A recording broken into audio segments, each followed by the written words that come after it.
Good morning, everyone. We'll start in just a few minutes. Let's wait and see if a few more people jump on.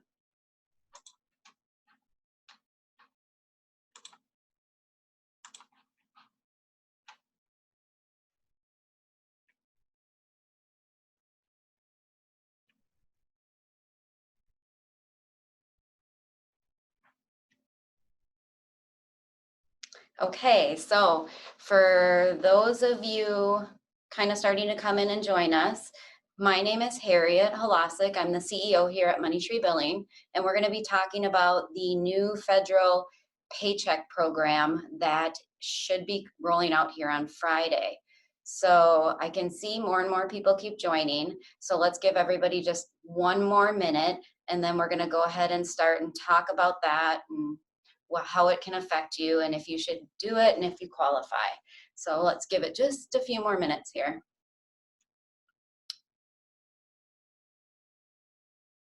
Okay, we're gonna go ahead and get started here.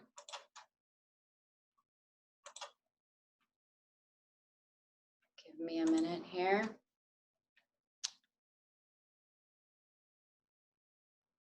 All right, so for those of you who do not know who Money Tree is, we are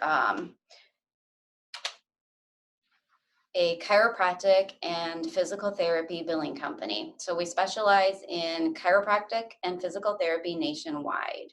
We've been in business as Money Tree for over 13 years and have a over 40-year combined experience in billing as a team. So let's go ahead and get started with this new loan program. So what are we going to cover today? We're going to cover the payroll protection program, who's eligible, we'll find that out. What does it cover? What will I get? What is my risk? How do I apply? Okay, so let's start with who is eligible for this new federal program. So small businesses with less than 500 employees, so that should be all of you. Businesses in accommodation and food service with up to 500 employees, which doesn't really apply to most of you. 501c3 nonprofits, and sole proprietors, self-employed, and independent contractors. So the majority of you are going to fall under either the top one, small businesses with less than 500 employees, or the bottom one, sole proprietors, self-employed, and independent contractors. And we'll get into the difference between those two options a little bit here further into the PowerPoint. So what does this program cover? Okay. Sorry, we're having, okay. Payroll for employees under $100,000, okay?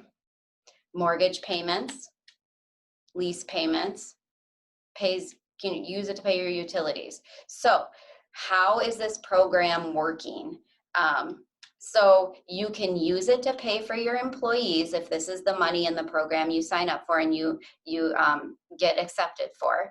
You can use it to pay payroll, you can use it to pay mortgage payments, you can use it to pay rent payments and utilities, okay? How and what will you get? Let's talk about that.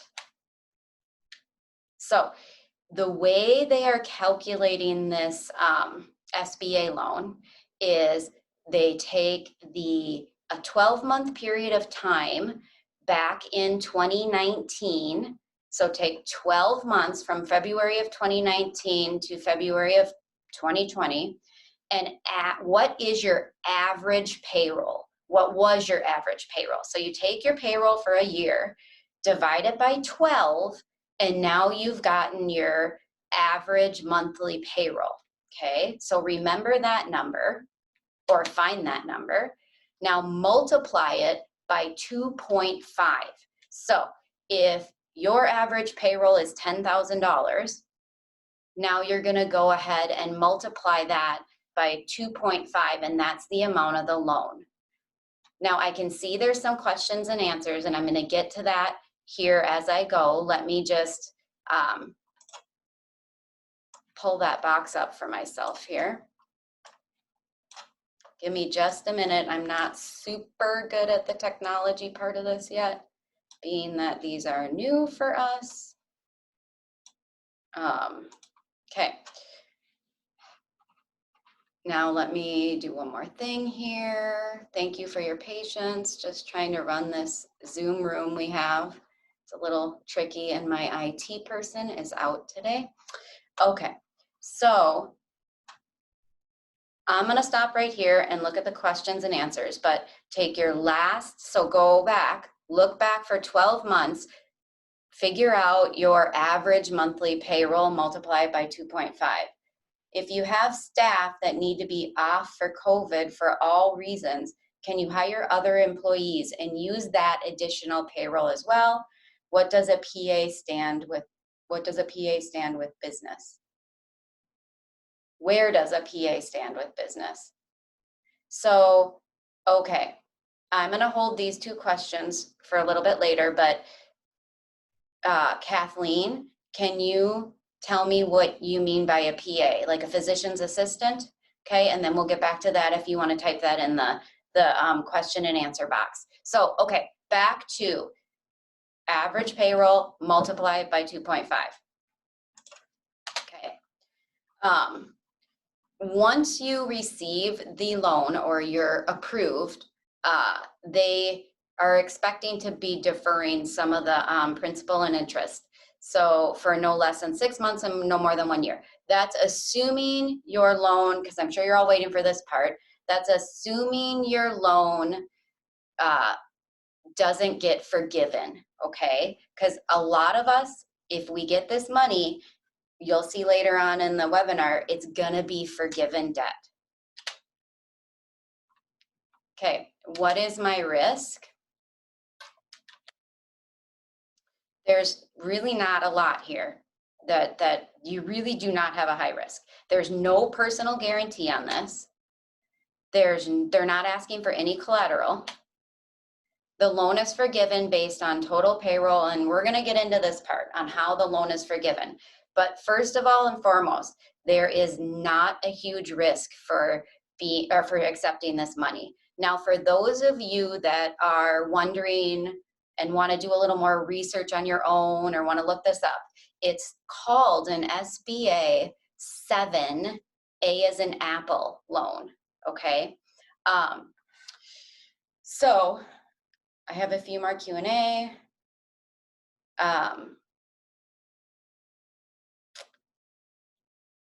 Okay, so we're gonna get to some of these other questions and answers questions farther along in the webinar. But so, no personal guarantee, no collateral, the loan is forgiven. And we'll talk about that here in a minute. Okay, so here's how this works.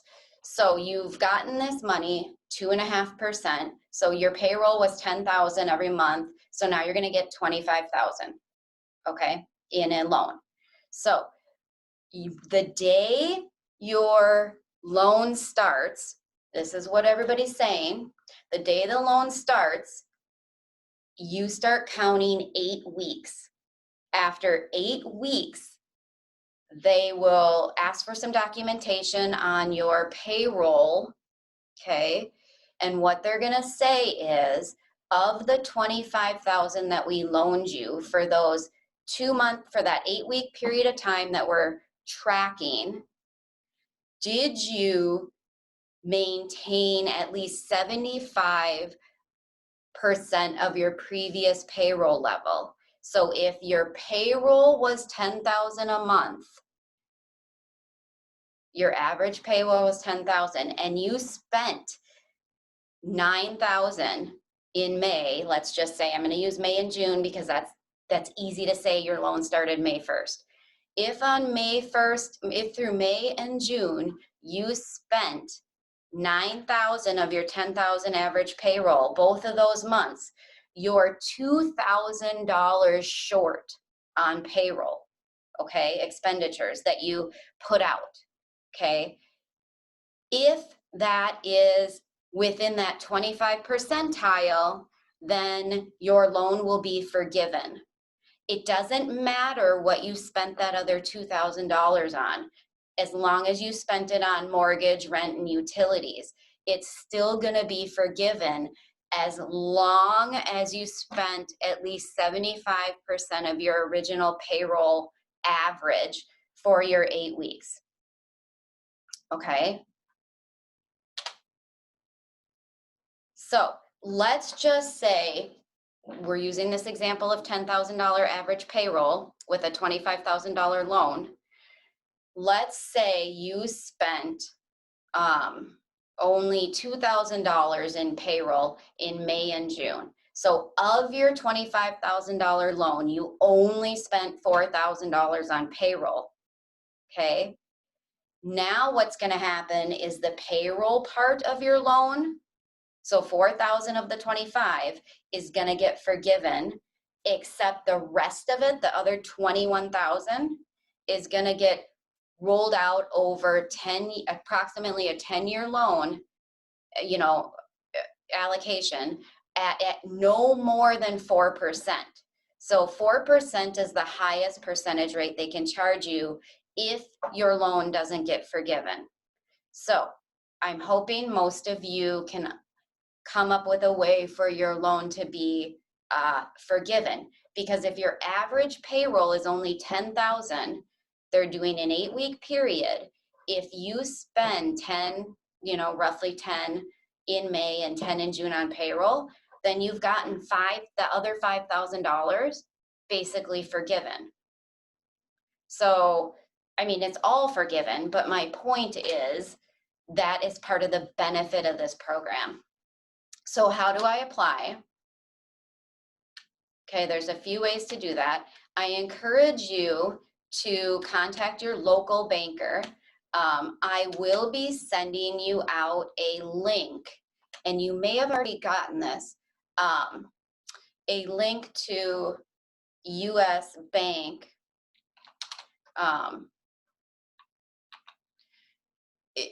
sign up to get information from them. So you'll get that link from me as well. But your local banker, what you need to do is call and find out if they're going to be a part of the SBA 7A loan program.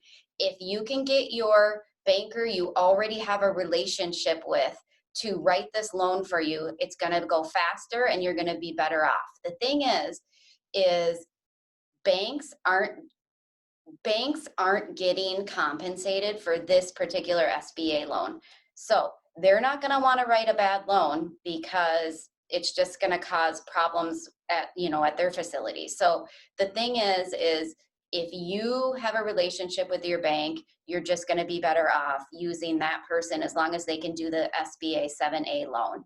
Like I said, otherwise we'll put a link into a US Bank form that you can fill out real quick to get information from them, but I don't know if US Bank is in your area.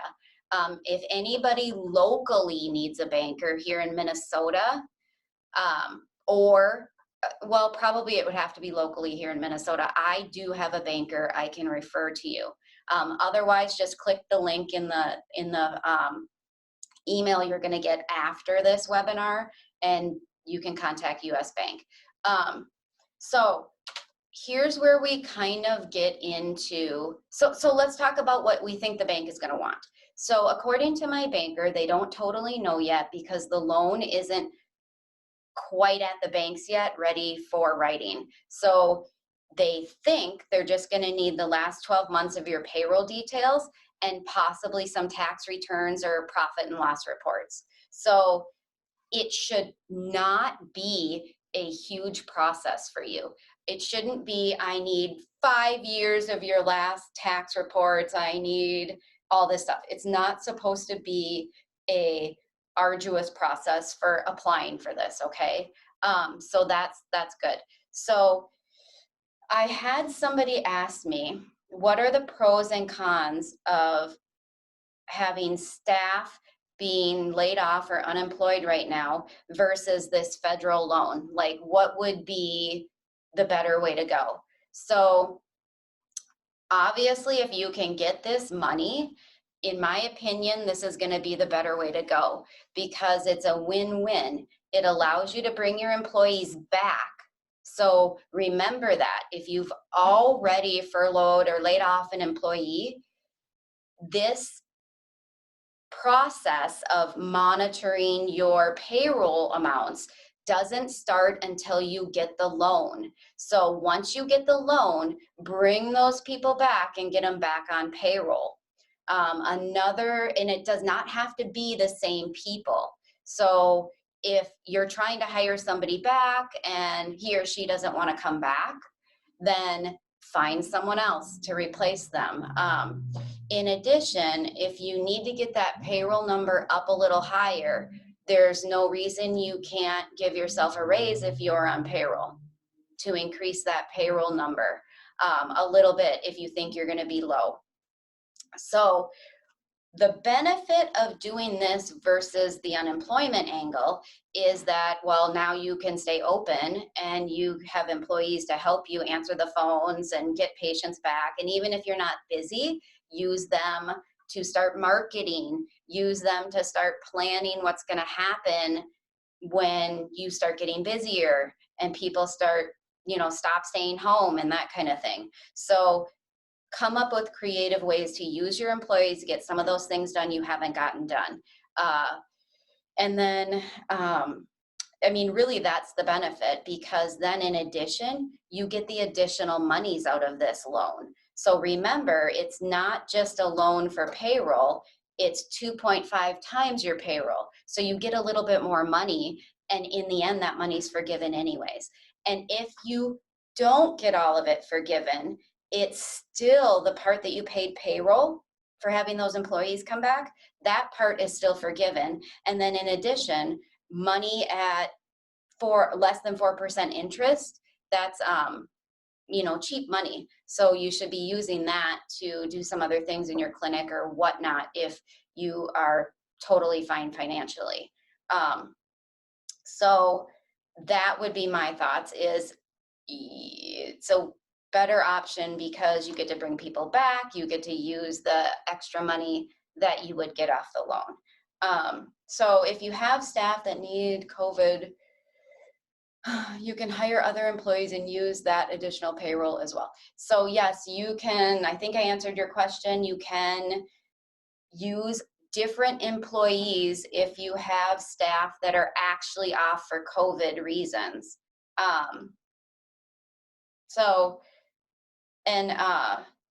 That is from Heather. Heather, if I did not answer that correct or well enough for you, you do have my email. So you can go ahead and email me more about that too. If a doctor is taking a draw from the account, not an actual paycheck, sure. So that question comes around to kind of the sole proprietor, self-employed bit that we talked about in an earlier slide. They do allow you as a owner who's just taking draws to participate in this program.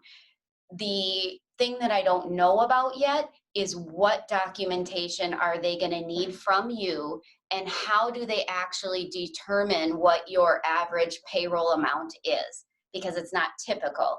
So, but that being said, that's just neither here nor there, right? Either way, you're going to end up with some sort of average payroll, and you're going to get 2.5 times that amount. So yes, you are included in this program and need to apply. So let's see. If I have a locus who is an independent contractor, do I add them to my payroll amount? Ooh. I don't think you can add independent contractors to your payroll amount. So, no, and I don't totally know the answer to that question, Kathleen. Let me do a little research for you and email you back. But I'm going to go with, if they're an independent contractor, they're not on your payroll, and they weren't on your payroll in 2019. So most likely they're going to not count towards your payroll. But they themselves would be able to apply for this loan because they themselves are a sole proprietor or self-employed. So you should look into having them potentially apply for this. And then if you want to type your email, Kathleen, into, oh no, I do have you because you registered. I will look into it and get back to you via email too a little bit more. But I'm going to go with no, they're not going to be a part of your payroll. And yes, they should try and apply for this SBA loan. So does anyone have any other questions? I feel like we covered a lot of information. We are sending with the webinar link, we will be sending out a PDF, a link to a PDF document that let me see who actually created this, that the U.S. Chamber of Commerce made that's really kind of simplifies the explanations of this loan. So you will get all of what we kind of talked about in writing in a PDF document when we send out the recording of the webinar. I don't see any other questions coming up. I hope everyone kind of felt like they got what they needed out of this information. If not, most of you on here do have my email. Feel free to contact me. Oh, wait, I have a question. How do you get utilities reimbursed? So you get this $25,000 loan, and let's say it starts May 1st. You just start using it you put it in your bank and you just start using it like normal, right? You just start paying things like you always do. Then at the end of that 8 weeks period of time, you're going to have to put together documentation for the government. You're going to give them how much of that $25,000 in those 2 months that you spent on payroll. So they're going to need your payroll reports. Let's say of that $25,000, you spent $20,000 on payroll. So you never lost a penny in payroll. Your average payroll was 10 each month, and you paid out again 10 each month in May and June. They're just going to look at it and say, great, they kept their payroll at 20,000. So I don't really care that they spent the other 5 on mortgage, utility, and rent. They're going to forgive the loan at that point. So you just, even if, and if I'm wrong on that documentation, because it's not totally clear, worst case scenario is you provide them your payroll information, plus you provide them copies of your mortgage payment, your rent payment, your whatever you use that money for. You just need to keep track of what you used it for, provide all the documentation to them.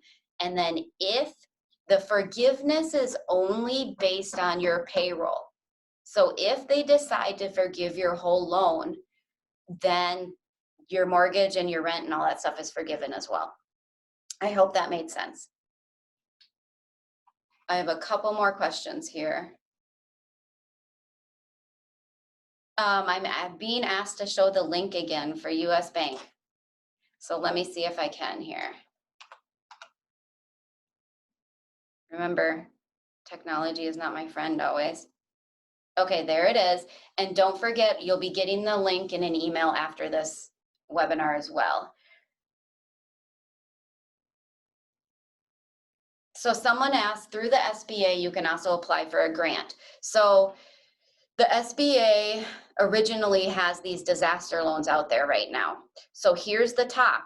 This is not set in stone yet either way. The way my banker is telling me and what he's telling us to do is apply for the disaster loan, just don't accept it quite yet. So apply for the SBA disaster loan, apply for this SBA 7A loan that we're talking about today, and wait. And then it sounds like your banker's going to find out if one negates the other.